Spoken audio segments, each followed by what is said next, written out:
Ça dit quoi les gars? C'est Sleen et t'as 5 secondes pour trouver le personnage avec ses petits descendants Dragon Ball à partir de maintenant.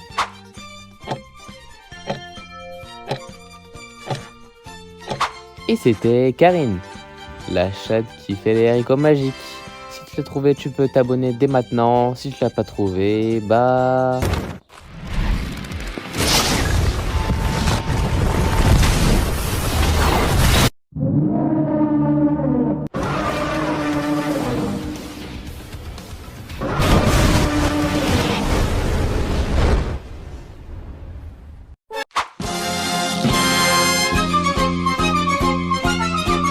Bonjour à tous, c'est Sleen et aujourd'hui je vais faire la carte team du subordonné de Pilaf. J'ai nommé Chou, mais dans Dragon Ball, parce que dans Dragon Ball Super, il redevient un enfant. C'est quoi une carte team?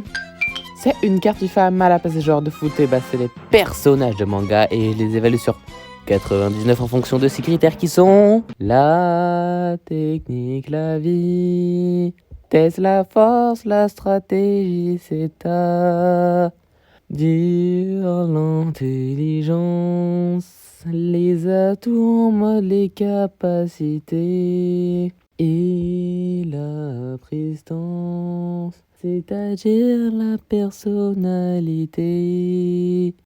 Pour commencer en technique, bah, il en possède, mais ils ne sont principalement pas montrés dans l'anime. Enfin, quasiment jamais en fait. Mais ils sont montrés dans des jeux Dragon Ball. Ninja Star. Chou lance des étoiles ninja pour blesser son adversaire. Il peut aussi étaler ses étoiles sur le sol. Cette technique est utilisée dans Dragon Ball Shenron no Nazo et Dragon Ball Origins. Sword Slash. Chou tient son épée à la main et coupe son adversaire plusieurs fois.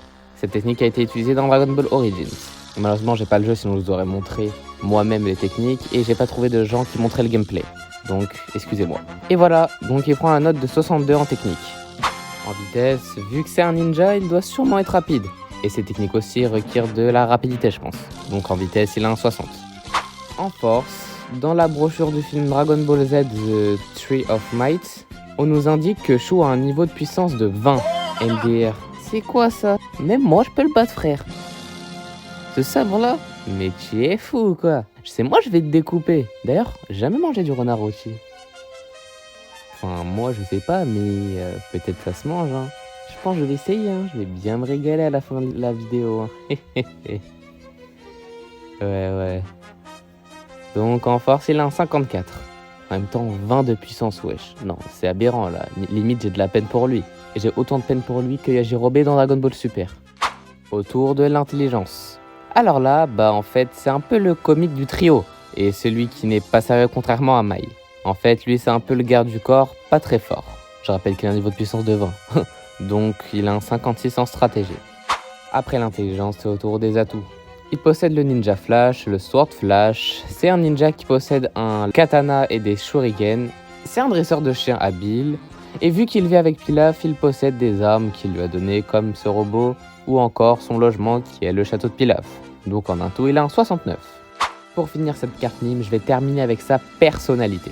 Comme tout ce qui implique l'empereur Pilaf, Chou agit presque entièrement comme quelqu'un de comique, contrairement à Mai qui est toujours dans une attitude sérieuse et généralement armé d'armes conventionnelles. Parce que Mai a des pistolets, des guns, alors que Chou a des katanas et des shurikens vu que c'est un ninja.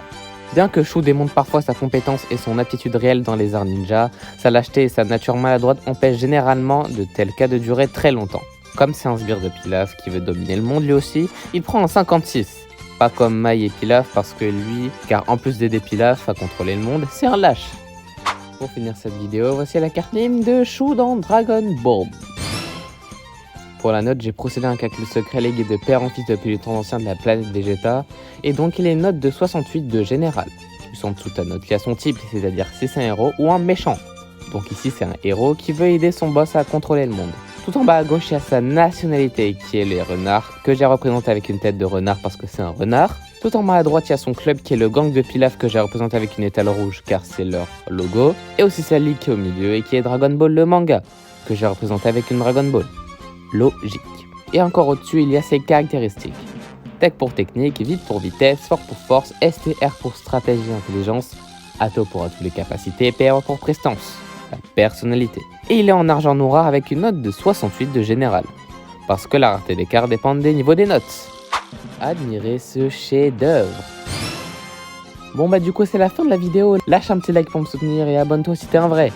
Et partage pour que la famille s'agrandisse. Dites-moi en commentaire si vous avez déjà mangé du renard. Pas moi, en plus ça a l'air d'être dégueulasse, wesh. Carrément, j'ai fait des recherches dessus, parce que je croyais que ça n'existait pas MDR. Et j'ai cherché et j'ai trouvé un plat au renard rôti avec une tête de renard. Berk. De toute façon, je vous la montre actuellement. Et donc, on se retrouve dans une prochaine vidéo. Bye! Like that bomb did the trick. Those poor schmucks never knew what hit them. That's strange. It blew before 8 o'clock. Don't worry about it. Pilaf probably got those bombs on sale. I'm going to check inside for the Dragon Balls.